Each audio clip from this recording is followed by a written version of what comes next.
kami. Oleh sebab itu kami percaya bahwa di tempat ini kami percaya Tuhan ada kemuliaan, ada kuasa, ada mujizat, ada tanda-tanda heran ajaib dan kuasa yang Tuhan akan nyatakan dalam setiap kehidupan kami sebagai orang-orang percaya Tuhan. Dan hari ini hamba berjanji di hadapan Tuhan, hamba Tuhan untuk jemaat Tuhan, hanya firman Allah yang hidup, yang benar dan yang sempurna yang akan bagikan di dalam nama Bapa, Putra, dan Roh Kudus, di dalam nama Tuhan Yesus Kristus. Inilah firman Allah yang hidup. Kami ingin mendengarnya di dalam nama Bapa, Putra, dan Roh Kudus, di dalam nama Tuhan Yesus Kristus. Dan kita katakan amin. Dapat Tuhan, haleluya. Apa kabar? Luar biasa, dahsyat, hebat, ajaib Tuhan kita. Amin. Saudara, bagi saya tidak ada masalah dengan informasi atau berita seputar dari COVID-19 atau virus corona. Tetapi yang menjadi masalah seringkali berita yang kita lihat, yang kita baca, dan yang kita dengar, entah itu dari WhatsApp, entah itu mungkin dari Instagram, entah itu media-media sosial yang lain, atau dari surat kabar atau media online sekalipun juga, bagi saya tidak ada masalah. Tetapi saudara, saya mengingatkan kita bahwa apa yang kita lihat, apa yang kita dengar, dan apa yang kita baca, jangan sampai ada tersisip atau ada terselip roh ketakutan atau roh kecemasan di balik itu semua. Ada roh kematian. Hati-hati, apa yang Anda baca, apa yang Anda dengar, informasi baik, berita baik, tetapi jangan sampai bahwa informasi yang kita dapatkan atau berita yang kita dengar dan yang kita bagikan lagi, di sana ada terselip, ada roh ketakutan dan juga ada roh kecemasan. Nah, di balik roh-roh itu semua, saya terlalu yakin bahwa ada satu roh yang sedang mengguncangkan dunia, adalah roh kematian. Karena COVID-19 atau virus corona, mereka mengakhiri hidupnya dengan bunuh diri. Kalau Anda baca beberapa pekan yang lalu, ada seorang menteri di Jerman yang dia harus mengakhiri hidupnya dengan cara apa? Bunuh diri. Mengapa kok Pak bisa bunuh diri, Pak? Karena satu, dia merasa bahwa dia tidak mampu untuk mengatasi COVID-19. Yang kedua, ada lagi perawat di Italia yang kalau kita lihat trending topiknya kurang lebih sekitar 2 minggu yang lalu, dengan dia melihat terus sangat banyak orang yang tertular virus corona dan akhirnya dia juga kena juga. Dia lebih memilih untuk apa? Bunuh diri. Dan ada puluhan orang yang positif corona menentukan bukan untuk dikarantina atau diisolasi, tetapi dia menentukan untuk bunuh diri. Saya terlalu yakin bahwa di balik virus corona, di balik COVID-19, ada roh kematian yang harus kita waspadai. Maka itu dengan informasi, dengan berita yang kita dengar pun kita harus berhati-hati. Mengapa? Karena di balik itu semua, kalau kita share, orang yang mendengarnya belum tentu punya iman yang sama dengan kita. Kalau dia punya iman yang sedang digoncangkan, ketakutan, kecemasan yang luar biasa, dan akhirnya dia bilang, kalau seperti begini, saya mendingan mengakhiri hidup saya. Hati-hati sekali. Karena di balik ini semua, saya terlalu yakin bahwa ada kuasa kegelapan yang sedang mengincar kita. Dengan roh kematian, dia mau ambil hidup kita. Coba kita lihat dulu yuk di dalam Wahyu 6 ayat yang ke-7 dan ayat yang ke-8. Saya flashback sedikit dulu. Ada roh kematian di balik semua kejadian yang sedang trending di dalam dunia ini. Demikian firman Tuhan. Dan ketika anak domba itu membuka meterai yang keempat, aku mendengar suara makhluk yang keempat berkata, mari. Nah, Yesus membuka meterai yang keempat. Saya mau tanya, meterai keempat sudah dibuka atau belum? Sudah dibuka atau belum? Nanti kita akan jawab, apa itu meterai? Banyak orang yang bilang, Pak, meterai udah dibuka, Pak. Meterai 1, 2, 3, 4, 5, 6, 7. Apa itu meterai? Penting sekali. Banyak hamba-hamba Tuhan ngomongin tentang meterai sudah dibuka, tapi dia nggak tahu meterai itu apa, isinya apa. Hari ini saya ingatkan kita, kalau meterai adalah suatu legalitas dari sorga untuk sebuah gulungan kitab yang berisi tentang zaman akhir, tentang apa yang akan terjadi sebelum kedatangan Tuhan untuk yang kedua kalinya. Itu adalah meterai. Kita keep dulu, kita lihat Wahyu 5 supaya Anda lebih mengerti tentang yang namanya meterai. Wahyu 5 ayat yang pertama. Demikian firman Tuhan. Maka aku melihat di tangan kanan dia. Siapa dia? Yesus. Yang duduk di atas tahta itu sebuah gulungan kitab. Berarti di tangan Yesus ada gulungan kitab yang ditulis sebelah dalam dan sebelah luar. Dan di dalam gulungan kitab ini, gulungan kitab isinya apa Pak? Saya terlalu yakin bahwa gulungan kitab isinya adalah zaman akhir ini. Apa yang akan terjadi? Sebuah proses atau mekanisme yang akan terjadi, yang mungkin hari ini kita tahu bahwa belum terjadi, tetapi akan segera terjadi. Kitab Wahyu adalah kitab nubuatan. Yohanes menerima pewahyuan itu di Pulau Patmos. Tetapi sebenarnya wahyu ini sudah ada dari zaman nenek moyang kita. Nah, pada waktu diterima sama Yohanes, firman Tuhan bilang bahwa ada gulungan kitab ditulis di sebelah dalam dan di sebelah luar. Jadi ada luarnya, ada dalamnya. Dan itu dimeterai dengan apa? 7 meterai. Pak, yang sekarang yang dibuka yang mana Pak? Saya terlalu yakin meterai yang saat ini dibuka bagian dalam begitu. Yang masih dibuka ada di bagian luar. Dengar baik-baik. Yang masih dibuka sama Tuhan adalah bagian luar. Bagian luar apa Pak? Bagian luar menurut saya intermezzo. Belum masuk ke pokok, belum masuk ke konten, belum masuk ke isinya. Jadi ada meterai pertama, kedua, ketiga, keempat, kelima, keenam, dan juga ketujuh. Ada orang yang bilang sama saya, Pak, kita kan sudah sampai meterai ke-6 Pak. Meterai mungkin yang keempat, atau yang kelima, atau yang keenam, atau yang keberapa pun juga. Tetapi kita hanya lihat dari gulungan kitab yang ada di luar, bukan ada di dalam. Karena ada gulungan kitab di dalam dan ada gulungan kitab yang di luar. Nah, yang di luar ini intermezzo. Intermezzo yang kita bisa lihat fenomenalnya, oh dunia ini seperti begini Pak. Kita bisa mengkait-kaitkan dengan meterai itu. Tetapi, saudara, yang di dalam saya tahu yakin belum dibuka. Meterai itu adalah yang disahkan, legalitas kerajaan sorga. Yang pasti legalitas itu pada waktu dibuka harus terjadi. Apa itu? Zaman akhir, atau yang kita sebut sebagai akhir zaman. Karena orang bisa mengetahui dari keadaan kondisi, tetapi yang bagian dalam dari gulungan kita itu yang dimeteraikan itu belum terbuka sampai hari ini. Baik meterai yang pertama sampai meterai yang ketujuh, bagian dalamnya ini masih rahasia sorgawi. Anda belum bisa buka itu semua. Bagian luar bisa. Bagian luar Anda bisa lihat fenomenal yang ada dikaitkan dengan meterai yang ada di bagian yang luar dari gulungan kitab itu. Nah, kita kembali lagi ke dalam Wahyu 6 ayat yang ke-7, demikian firman Tuhan. Dan ketika anak domba itu membuka meterai yang keempat, meterai yang keempat dibuka sama Yesus, aku mendengar suara makhluk yang keempat berkata, mari. Berarti ada sebuah ajakan. Yang ke-8, coba kita lihat. Dan aku melihat sesungguhnya ada seekor kuda hijau kuning. Hijau berbicara tentang sakit penyakit, kuning berbicara tentang perkabungan. Nah, pada waktu itu aku melihat sesungguhnya ada seekor kuda hijau dan kuda kuning, dan orang yang menungganginya bernama Maut.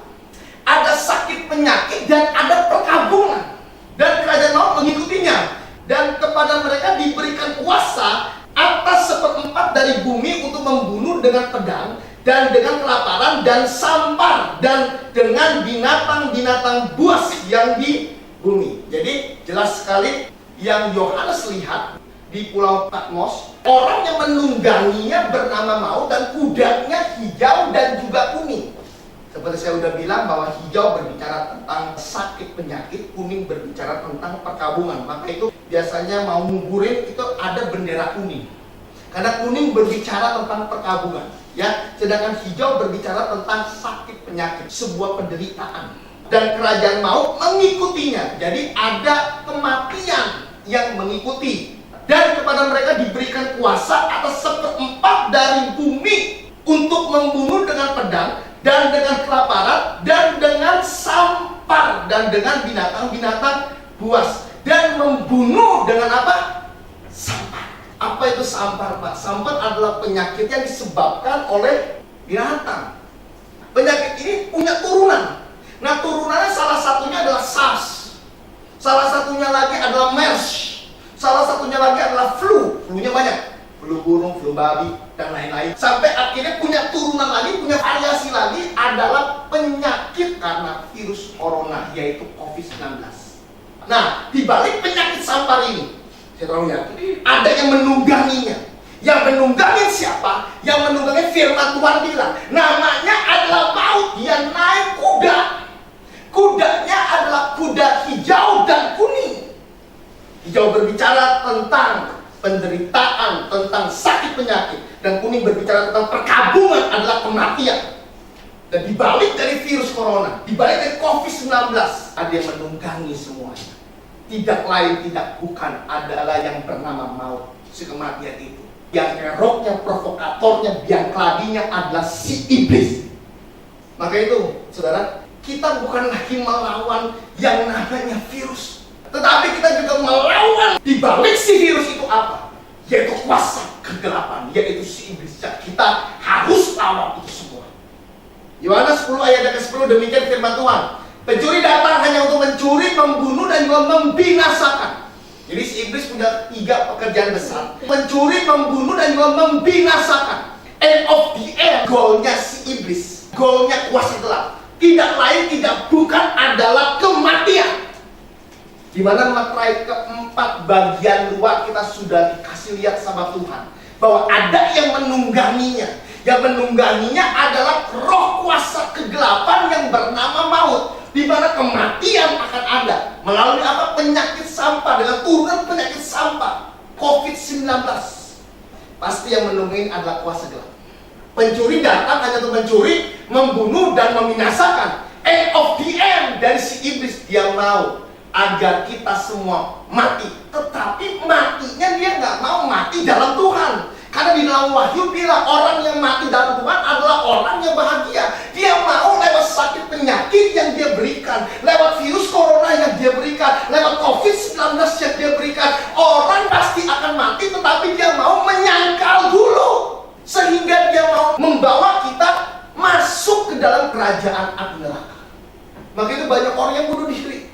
Kemarin saya lihat lagi di Kompas, survei mengatakan bahwa 1 dari 3 perempuan pasti pernah di KDRT. Ini survei. Nah, pada waktu ada COVID-19, tingkat KDRT-nya meningkat. Kenapa Pak bisa meningkat Pak? Istri sama suami dia berdeket-deketan. Istrinya bilang, kamu habis dari mana, kamu ketemu sama siapa saja. Wah, akhirnya bisa terjadi KDRT.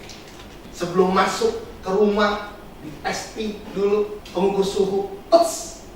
Pada waktu 37,6 gak boleh masuk. Lalu suaminya bilang, nah ini rumah saya gak boleh masuk. Kenapa? 37,6 kamu.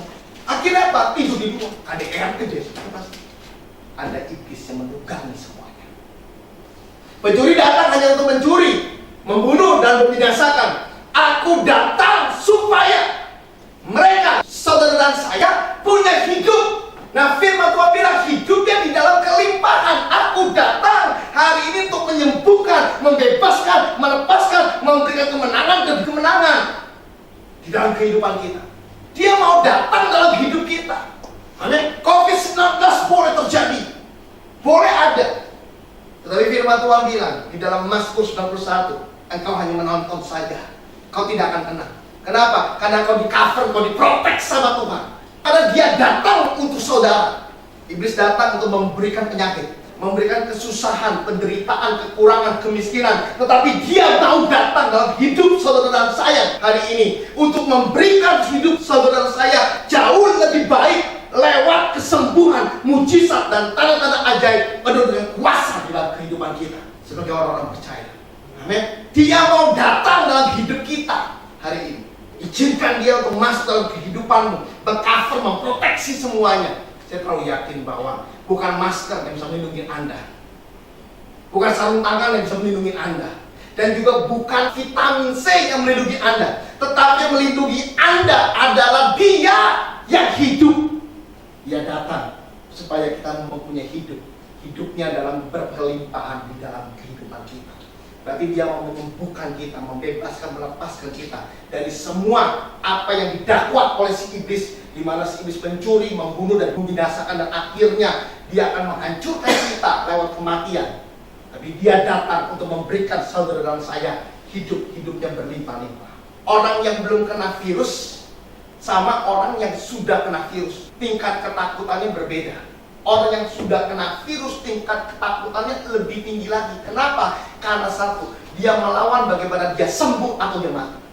Padahal urusan kesembuhan dan urusan kematian adalah miliknya Tuhan. Efesus pasal yang ke-6 ayat yang ke-12. Karena perjuangan kita bukanlah melawan darah dan daging. Di balik darah dan daging saya terlalu yakin di sana ada virus juga. Virus bisa menggerogoti daging kita. Ada bakteri, ada kuman, ada sakit penyakit. Yes, betul. Bukanlah melawan darah dan daging, tetapi melawan pemerintah-pemerintah, melawan penguasa-penguasa, melawan penghulu-penghulu dunia yang gelap ini, melawan roh-roh jahat yang ada di mana? Udara. Jadi perjuangan kita, perlawanan kita bukan melawan darah dan daging, bukan hanya melawan virus corona. Virus corona bisa sembuh dengan apa?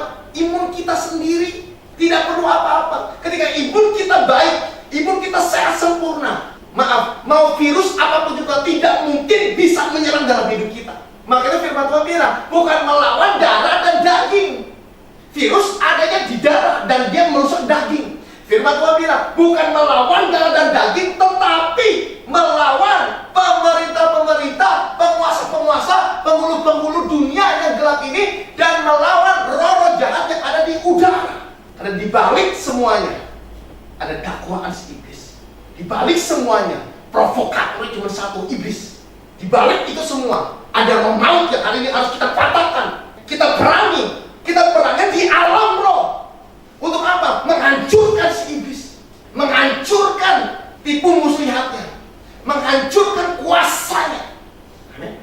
Hari ini hampir seluruh dunia kena, karena si iblis mau menyerang seluruhnya. Nah, perjuangan kita bukan perjuangan dengan vaksin. Perjuangan dengan vaksin, maaf, tidak sempurna. Kita perangi dengan apa, Pak? Yakobus 4 ayat yang ke-7 sampai dengan ayat yang ke-10. Demikian firman Tuhan, karena itu tunduklah kepada Allah. Indonesianya kurang bagus.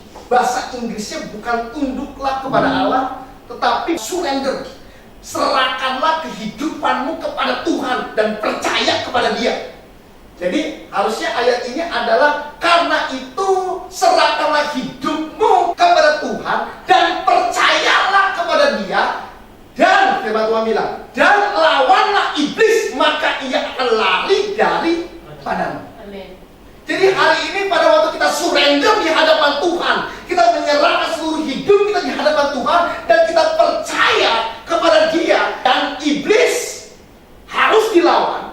Dilawan dengan apa, Pak? Peperangan rohani. Kita harus berdoa, kita harus hancurkan, kita harus penting. Kita harus patahkan semuanya. Semua dakwaan-dakwaan, tuduhan-tuduhan atas corona, karena ketakutan, kecemasan, kita harus hancurkan total semuanya. Tidak boleh ada dalam hidup kita.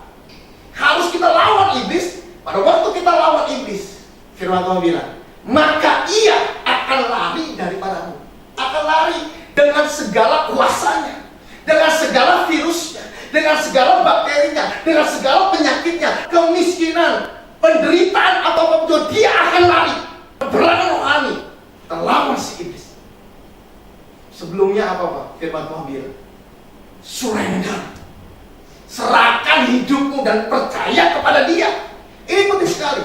Banyak orang Kristen yang tidak menyerahkan hidupnya sepenuhnya kepada Tuhan dan tidak percaya kepada Dia. Bilangnya betul, Pak, saya percaya Pak, Tuhan menolong saya, Pak. Tapi pada waktu ada masalah, pada waktu ada problem, betul nggak bahwa Tuhan jadi penolong dalam hidup kita? Sama virus aja Anda takut, Anda cemas, Anda bingung, Anda bimbang. Tapi hari ini, saya ingatkan kita, bukan virus yang mematikan kita, tetapi ketakutan, kecemasan yang mematikan dalam hidup kita. Maka itu Anda harus lawan itu semua. Pak, bagaimana cara untuk keluar dari ketakutan itu, Pak? Tidak ada lain, tidak bukan. Anda harus hadapi semuanya. Amin. Dulu ke kuburan saya nggak berani. Malam-malam apalagi. Pada waktu saya tahu tentang kebenarannya, kebenarannya memberdayakan saya, bahwa si iblis adanya di bawah kaki saya. Berarti pada waktu saya ke kuburan malam atau apapun juga, justru iblis yang akan menghindar. Kenapa? Karena saya terang penuh dengan kemuliaan. Itu yang kita harus tahu. Anda harus hadapi, Anda harus tahu. Hidupmu di cover, di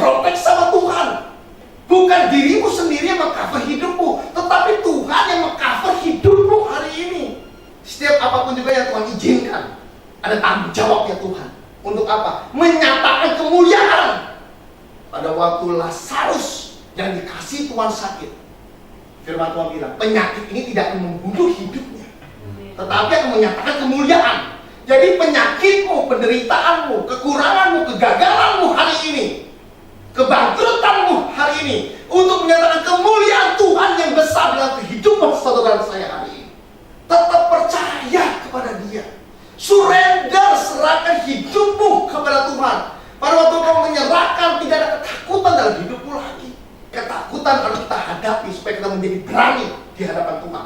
Makin percaya di hadapan Tuhan bahwa Tuhan ini Allah yang hebat, yang luar biasa, yang menciptakan saya, bahkan Dia akan men-take over dalam hidup saya. Apapun akan terjadi dalam hidup saya, seizin dari Dia.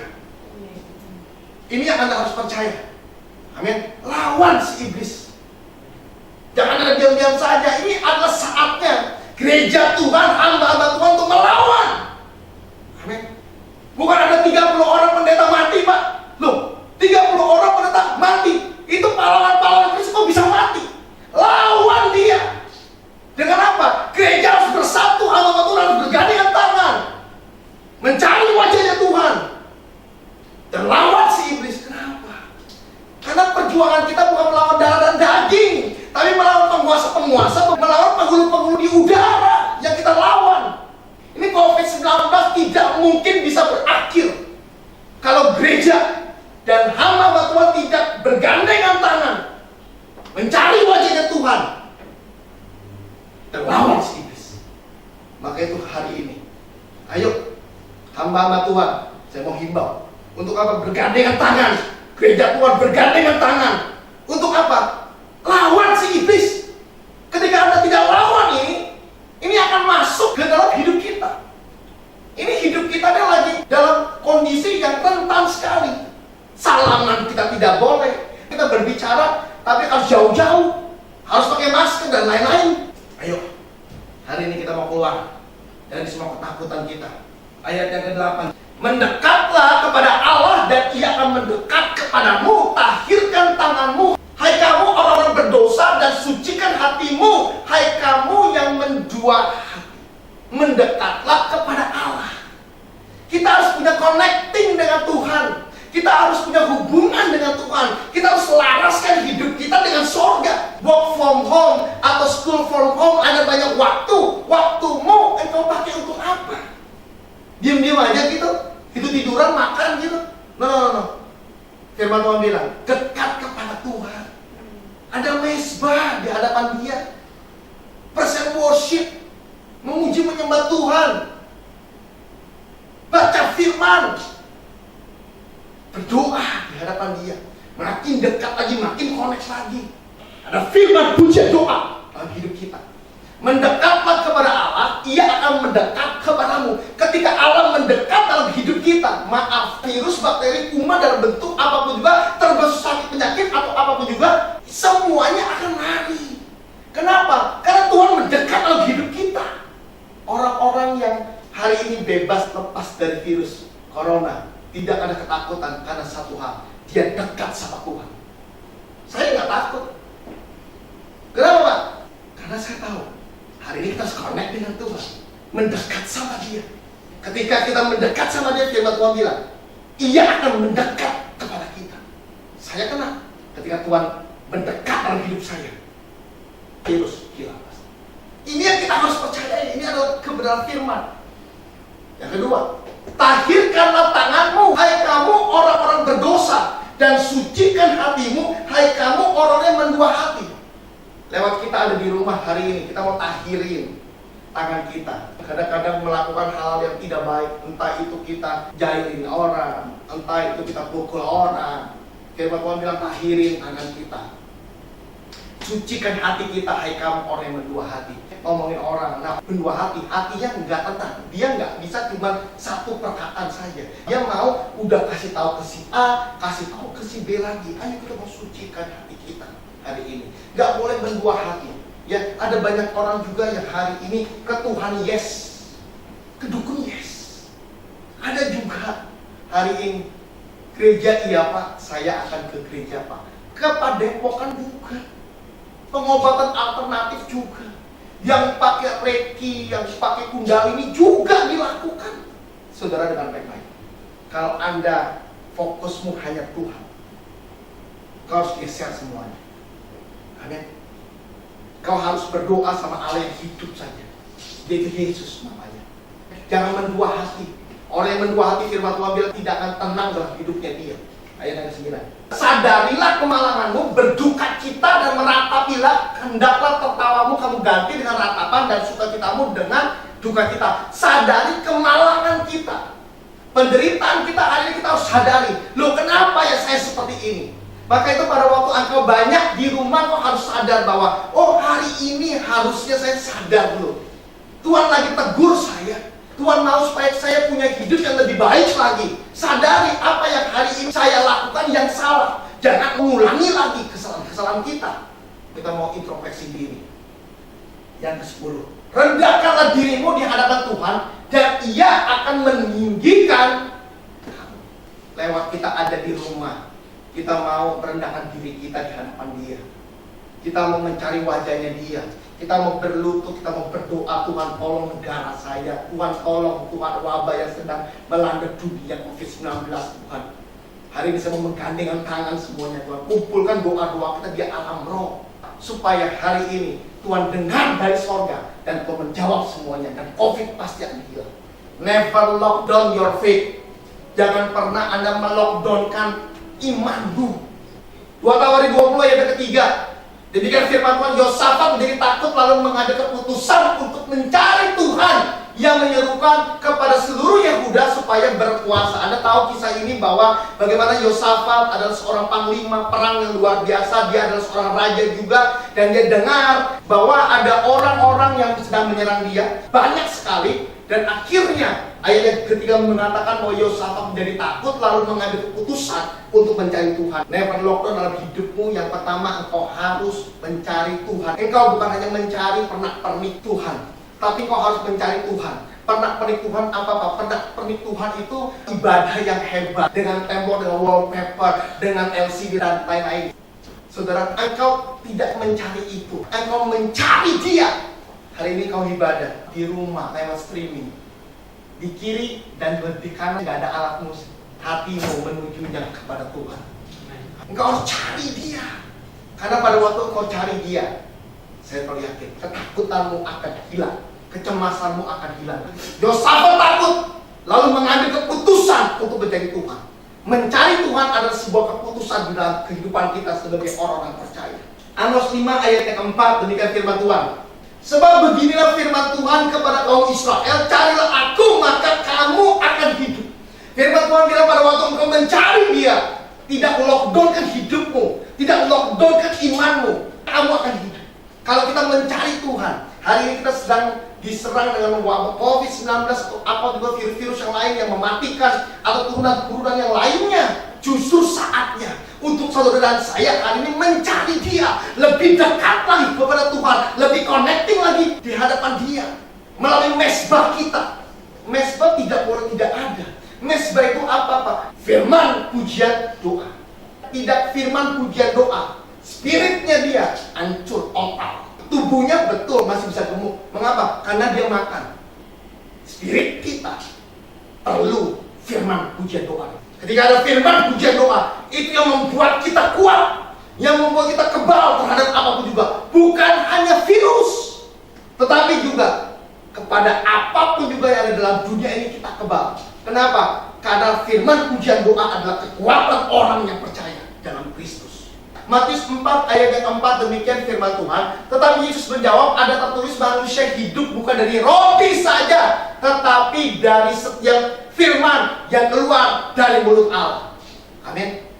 Lewat firman Tuhan saya percaya, ketika engkau mencari Dia, ada kekuatan yang baru dan engkau pasti tidak mungkin lockdown.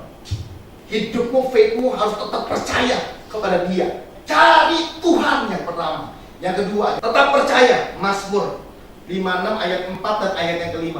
Demikian firman Tuhan, waktu aku takut. Jadi ketakutan ada waktunya. Waktu aku takut, aku ini, katanya Daud, percaya kepadamu. Pada waktu aku takut, aku justru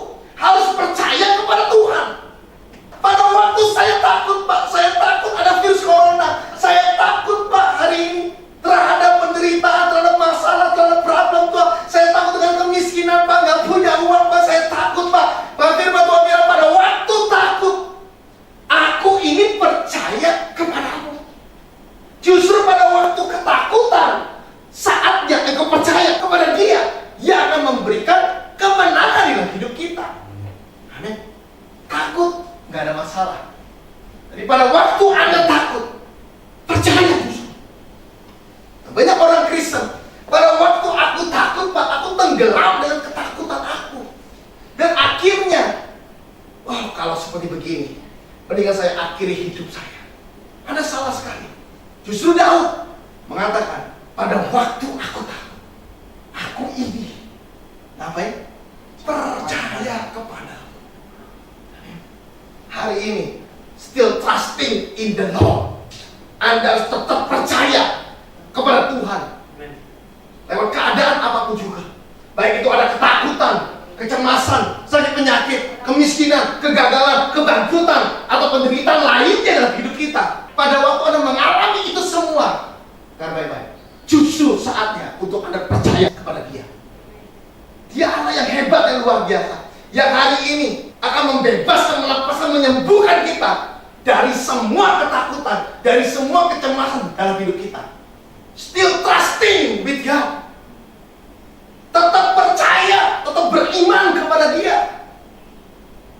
Bukan pada waktu ada corona Anda takut sekali. Justru saat Anda takut, Anda tetap percaya bahwa Dia akan melakukan perkara yang hebat dalam hidup kita. Mazmur 56 ayat yang ke-5. Kepada Allah yang firman-Nya kupuji, kepada Allah aku percaya, aku tidak takut. Pada waktu Anda percaya kepada Allah, kita bisa bilang, aku tidak takut. Kenapa? Pada waktu Anda percaya kepada Dia, berarti Anda sudah menyerahkan seluruh kehidupanmu kepada Dia. Pada waktu Anda sudah menyerahkan seluruh kehidupanmu kepada Dia, Anda bisa bilang bahwa aku tidak takut. Mengapa? Karena aku sudah menyerahkan semuanya di hadapan Tuhan. Tuhannya aku sembah bukan Tuhan yang mati. Dia bukan patung, tapi Dia yang hidup. Dia yang akan men-take over dalam hidup kita. Selanjutnya, apa yang dapat dilakukan manusia terhadap aku? Virus? Maaf, saudara, gak bisa melakukan apapun juga. Kenapa? Karena Allahmu ada di samping engkau. Amin. Tetap mengkawal, tetap memprotek engkau. Mazmur 37 ayat ke-5. Serahkan hidupmu kepada Tuhan dan percayalah kepadanya, dan Ia akan bertindak. Nah, firman Tuhan bilang bahwa engkau harus surrender di hadapan Tuhan. Serahkan hidupmu kepada Tuhan dan percaya. Jadi pada waktu ini Anda harus still percaya, Anda tetap percaya, Anda harus menyerahkan seluruhnya di hadapan Tuhan. Ketakutan, kebimbangan, kecemasan, kekhawatiran, penderitaan, sakit penyakit, beban hidup, apapun juga hari ini Anda serahkan di hadapan Tuhan. Melalui doa-doamu, ucapkan, Tuhan, sekali ini saya serahkan seluruhnya Tuhan di hadapan Tuhan. Anda harus percaya bahwa Dia Allah yang hebat, yang luar biasa, yang akan mengatasi semua persoalanmu, apa yang sudah kau serahkan di hadapan Dia. Amin. Setelah Anda percaya sama Dia, firman Tuhan bilang, Ia akan bertindak dalam hidup kita. Contoh, ini adalah ketakutan saya. Handphone ini adalah ketakutan saya. Firman Tuhan bilang, serahkan hidupmu kepada Tuhan. Saya harus menyerahkan semua ketakutan saya, kecemasan saya, kebimbangan saya, sakit penyakit saya, atau apapun juga yang buruk dalam hidup saya yang ada di dalam handphone ini. Saya serahkan hari ini ke Ferdin. Ferdin, ini handphone saya. Semuanya ada di sini. Ketakutan, kebimbangan, kecemasan, hal-hal buruk, hal-hal yang tidak baik dalam hidup saya ada di sini semuanya. Saya serahkan. Dia terima. Pada waktu Dia terima, saya nggak punya handphone itu lagi. Saya nggak punya ketakutan itu lagi. Saya nggak punya kecemasan itu lagi. Saya percaya bahwa Dia bisa take over. Nah, banyak orang Kristen mikirnya apa, Pak? Loh, kira-kira Ferdin bisa nggak ya? Saya takut Ferdin nggak bisa loh men-take over ini. Aduh, saya ragu. Pada waktu saya ragu, pada waktu saya bimbang lagi, pada waktu saya khawatir lagi, saya ambil lagi. Ketakutan saya, kebimbangan saya, kecemasan saya ambil lagi. Saya baca firman lagi. Firman Tuhan bilang, serahkan hidupmu kepada Tuhan. Saya harus menyerahkan hidup. Hidupnya bagaimana, Pak? Ada kecemasan, ketakutan dalam hidup saya serahkan lagi. Berarti ini dia. Hilang seketika. Tapi saya mikir, Ferdin bisa nggak ya buat mengatasinya? Jangan-jangan nggak bisa dia. Nggak bisa, saya ambil lagi.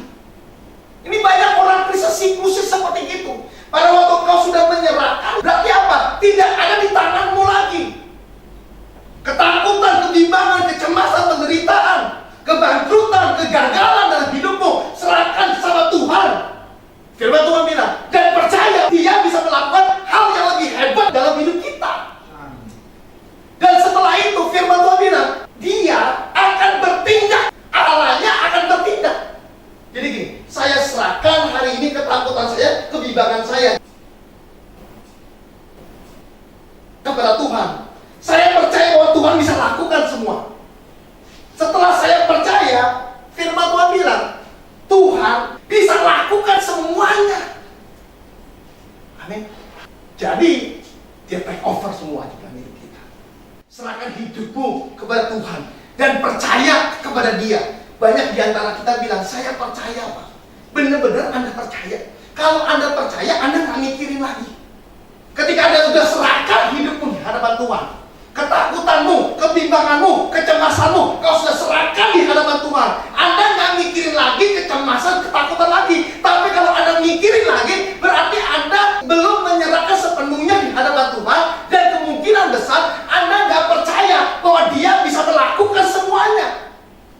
Hari ini Anda harus percaya. Ketika Anda serahkan semuanya di hadapan Dia, percaya bahwa Dia bisa lakukan jauh lebih hebat, lebih dahsyat, lebih luar biasa dari apa yang sudah Anda doakan dan Anda pikirkan.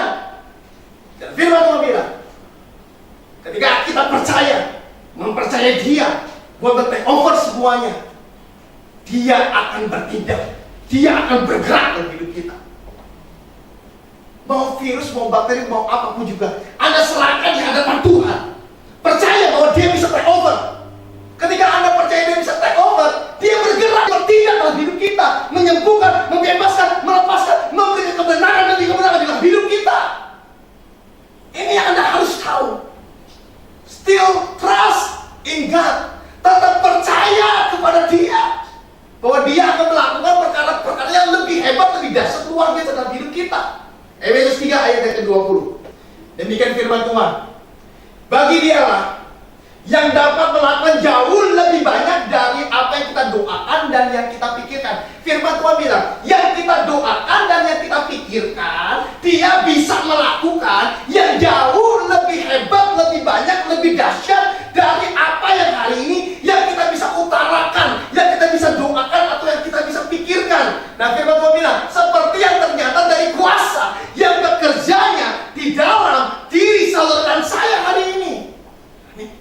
Dia bisa melakukan, Dia bisa bertindak. Hari ini kau harus percaya bahwa still trusting with God. Anda harus tetap percaya bahwa Dia Allah yang hebat dan luar biasa, yang bisa untuk mengatasi semua kesusahanmu, kemiskinanmu, penderitaanmu. Termasuk hari ini saya percaya virus corona, Dia bisa take over dengan baik dalam hidup kita. Jangan pernah takut hari ini. Percaya kepada Dia. Dia hidup. Hidupnya untuk Anda, saudara dan saya, untuk supaya Anda sembuh, bebas, lepas, merdeka. Amin. Di hadapan Tuhan. Still trusting. Tetap percaya kepada Dia. Percaya jangan setengah-setengah. Serahkan hidupmu di hadapan Dia. Ketakutan, kebimbangan, kecemasan, Anda serahkan hadapan Tuhan. Percaya bahwa Dia bisa take over. Ketika Dia bisa take over, apa yang Anda percayai, Dia mau bertindak, Dia mau menyembuhkan. Makanya firman Tuhan bilang, seperti yang ternyata kuasanya, bekerjanya di dalam kita. Kuasanya Tuhan adanya di dalam diri kita. Pada waktu Anda kena virus corona, dengar baik-baik. Anda mungkin bilang bahwa, Pak, saya terinfeksi virus corona, Pak. Saya dapat virus corona, Pak. Entah dari siapa, Pak, saya nggak tahu, Pak. Ada kuasa yang bekerja di dalam diri saya. Kuasanya apa, Pak? Tidak lain, tidak bukan, adalah iman, yaitu tetap percaya. Amin. Ketika ada iman dalam hidup kita, iman lihat ada virus hilang secara ajaib. Ayo, never knock down your faith. Jangan pernah kau melockdownkan imanmu. Hari ini tetap percaya. Khotbah saya cuma 2 hari ini. Cari Dia melalui firman, pujian, doa, mesbah di hadapan Tuhan. Yang kedua, still trusting. Tetap percaya kepada Dia. Dia bisa take over semuanya. Dia bisa melakukan perkara-perkara yang hebat dalam hidup kita. Jangan pernah takut terhadap apapun juga. Karena Dia Allah yang berkuasa. apa yang kita doakan, apa yang kita pikirkan, firman Tuhan bilang, Dia melakukan jauh lebih hebat. Hari ini maaf, Dia bukan hanya memberikan vaksin virus corona dalam hidup kita, tapi Dia juga menjaga hidup kita agar mau virus apapun juga, varian apapun juga tidak mungkin terkena di hidup kita. Mazmur 91 menjadi bagian dari hidup saudara. Jangan pernah takut. Hari ini yang terinfeksi virus corona, yang ketakutan, yang ada kecemasan, kebimbangan atau apapun juga, hari ini saya berdoa dan saya percaya darahnya dan air kehidupan akan memulihkan dalam kehidupan kita. Ada mujizat, ada hal-hal yang luar biasa dalam hidup kita. Tuhan Yesus memberkati. Haleluya. Amin. Saya mau berdoa buat kita semua.